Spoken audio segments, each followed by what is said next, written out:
En fait, Brooks a regardé des supporters qui semblaient, je dis bien, je mets tout ça au conditionnel, hein, qui semblaient avoir mimé des gestes de singe.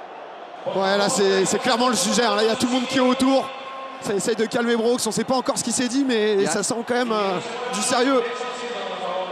Vous savez qu'à Madrid, il y a eu, en Espagne, il y a eu des affaires hyper importantes sur tout ce sujet. Là, il y a des gestes qu'il ne faut pas commettre également. Je vois des petites choses moyennes de la part de certains joueurs de l'équipe de France. Il ne faut pas tomber là-dedans. Il ne faut surtout pas tomber là-dedans. Il ne faut surtout pas tomber là-dedans. Là, il y a certains joueurs des Bleus qui réclament du coup à ce que les gens de l'équipe de France rentrent au vestiaire, alors que Brooks, vous le voyez, a pointé du doigt. Je confirme, c'est exactement ça. Le pseudo-supporter, parce que je ne vais pas l'appeler supporter du coup, le pseudo-supporter qui aurait donc mimé des gestes de singe sous les aisselles, vous l'aurez compris facilement, pour accompagner la sortie de Brooks. Comme quoi vraiment la stupidité et la bêtise humaine. Je suis bouche bée, sincèrement Alex, on ne m'entend rien dire depuis tout à l'heure. Je ne comprends pas que dans une rivalité quand même relativement saine, comme on est sur YouTube, ce sont des images de merde déjà qui existent dans le véritable sport, mais que ça arrive sur YouTube, je suis bouche bée. Les Français sont en train d'hésiter à rentrer au vestiaire. Péa, tu vas nous confirmer ça, parce que je vois, j'ai vu, me semble-t-il, Yannou en chef de file, qui a eu... Il faut faire gaffe à certains gestes, mais je vais privilégier celui qui a été de dire on rentre, parce que c'est celui-ci qu'il faut mettre en avant. Ouais, clairement, hein, c'est ce qui est en train de se passer là. Tous les joueurs sont en train de rentrer. Brooks qui a confirmé quelqu'un du public, un espagnol qui aurait clairement mimé sur la sortie de Brooks. Justement tout simplement le singe. Donc tout le monde est en train de partir. Mais ça c'est une belle image. Regarde Péa, sur le second écran on voit également Coco qui a presque les larmes aux yeux avec monsieur l'arbitre. Il n'a pas les larmes aux yeux, Alex, parce il est en train de pleurer. Il se dit c'est quoi ça? C'est quoi? Ça veut dire quoi ça? Il est en train de pleurer. Un de leurs joueurs se sent Saïd qui vient le touché voir par les actes de leurs propres fans, supporters. Ouais. Sincèrement, c'est aberrant. C'est aberrant de voir ça. On est là dans une fête. Alors évidemment, on crée une rivalité. Ah ben vas-y. Non, il m'a dit qu'il préférait pas forcément parler. Coco qui avait été une crème absolue en plus sur le premier. Il y avait beaucoup d'embrouilles, etc. Il a été adorable, il a toujours été super cool. Et là, il y a l'arbitre, Coco et Saïd, qui sont en train de discuter pour trouver une solution aussi.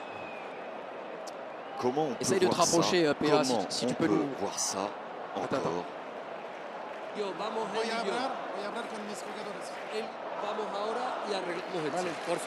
Je vais parler avec mes joueurs. Saïd va discuter avec les joueurs. Voilà, Saïd qui a demandé à discuter aussi tranquillement avec Coco. Monsieur l'arbitre a voulu savoir ce qui se passait entre les deux hommes. Saïd a expliqué qu'il voulait parler tranquillement avec Coco, qu'il a dit en espagnol à monsieur l'arbitre qu'il allait aussi parler à ses joueurs quant à savoir quelle serait ou non la reprise du match. Pour moi, la réaction des Bleus est la bonne. C'est celle qu'il faut avoir, car le geste qu'on a vu est bien évidemment absolument incroyable. Notre foi est du côté bien entendu de Brooks. Douag, c'est tout ce qu'on veut pas voir. C'est tout ce qu'on veut pas voir. J'étais un peu aux premières loges aussi, parce que ça s'est passé juste à côté du camp français.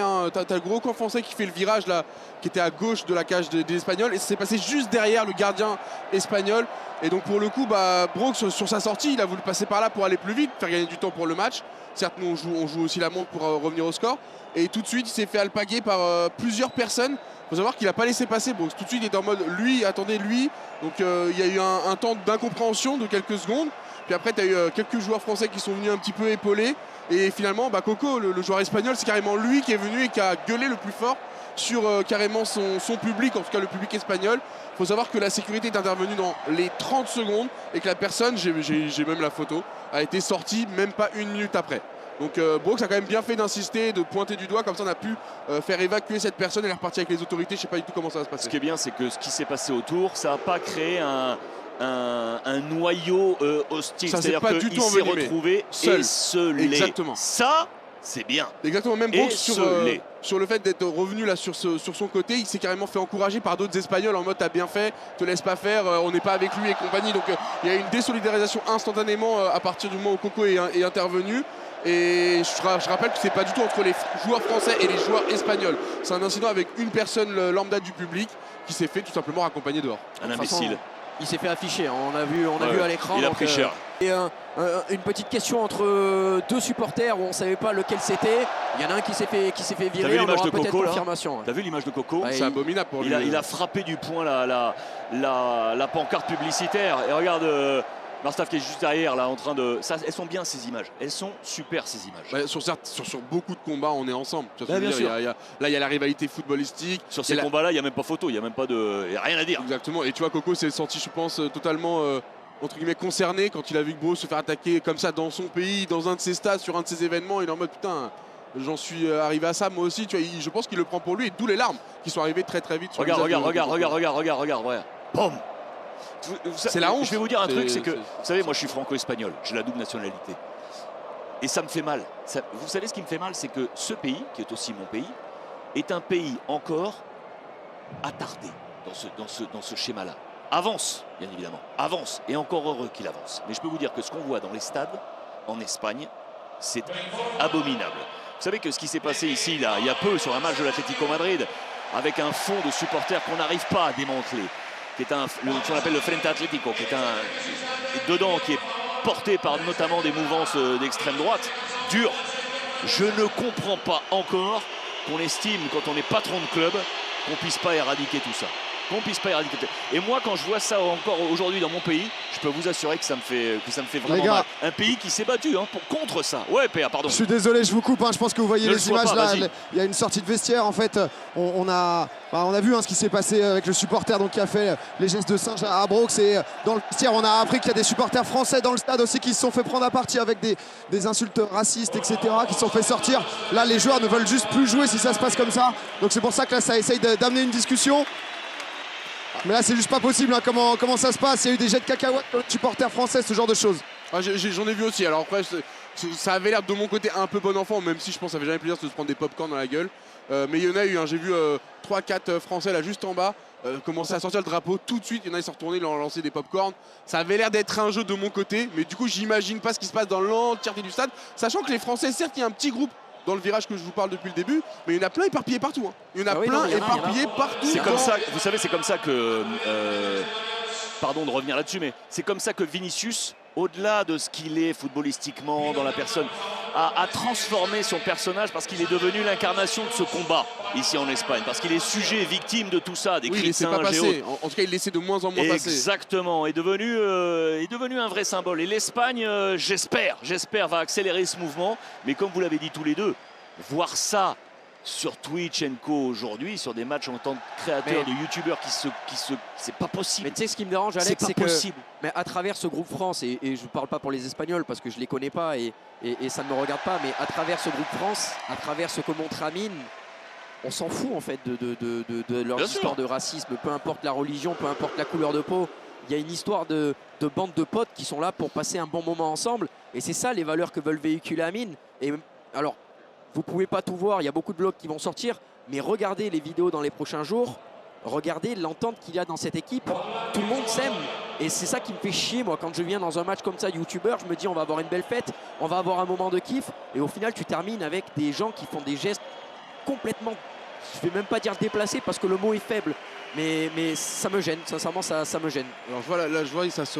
Le visage d'Amine en dit long. Ça va discuter, je crois. La solution proposée là, les gars, j'ai essayé de comprendre un peu. La solution, c'est que les deux équipes rentrent, parce que c'est vrai que les joueurs français n'ont pas compris, parce qu'il y a des joueurs espagnols qui applaudissent aussi leur public alors qu'il vient d'y avoir des actes racistes. C'est pour ça que là, la solution est de demander les deux équipes rentrent au vestiaire pour montrer que personne n'est d'accord avec ça en fait. C'est juste plus tolérable.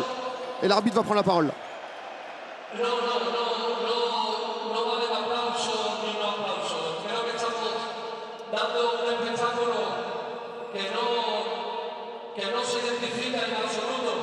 Por nadie de nosotros. Han venido los chavales aquí desde Francia a jugar los partidos de fútbol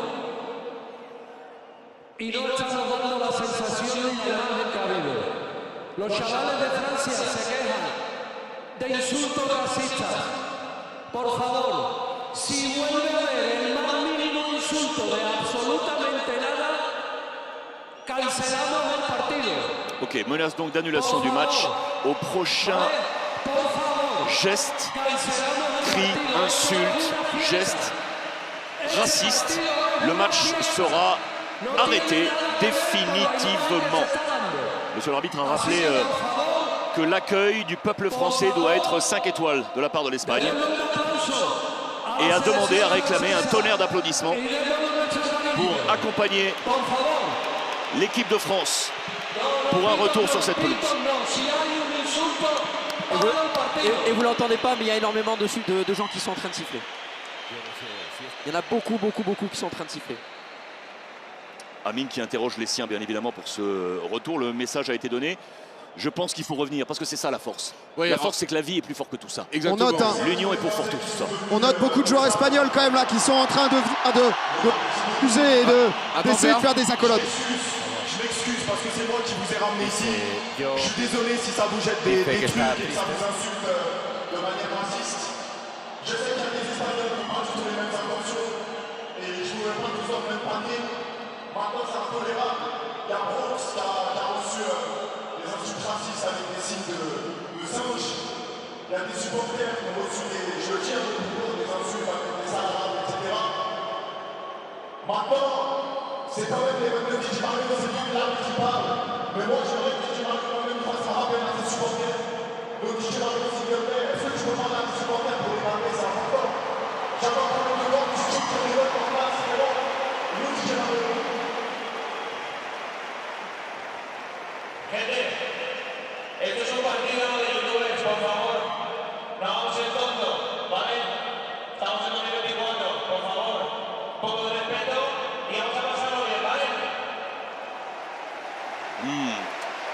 Message avec un mot fort sorti, rappel au respect. Respeto. Voilà ce qu'a demandé DJ Mario à ses supporters. Oh. Je combats formellement le racisme, ça n'a pas sa place dans le sport. Je combats toute forme d'injustice. Nous, on est juste venus ici pour jouer au foot. On a des belles valeurs. Et vraiment, j'ai pas envie de tuer la soirée. Donc, si mon équipe accepte, on va continuer le match, on va donner un peu. Là, on va se battre contre le racisme. C'est bien! C'est bien, Brooks! C'est bien, Brooks. Non, c'est bien. En vrai, c'est ce que tu disais. Hein. On va pas punir tout le monde. Non, on va pas punir tout le monde à cause d'une personne, même si c'est important de marquer le coup. Ce qui est surtout important, c'est de voir la réaction des Espagnols, comment eux vont gérer l'incident. Parce que voilà, le pire, ça aurait été de camoufler, de rien faire. Les Français ont un peu forcé la main en marquant un coup d'arrêt, mais je pense que c'est important et on est forcé de constater que les Espagnols ont quand même suivi et plutôt bien réagi. C'est ce qu'il fallait faire, Douane.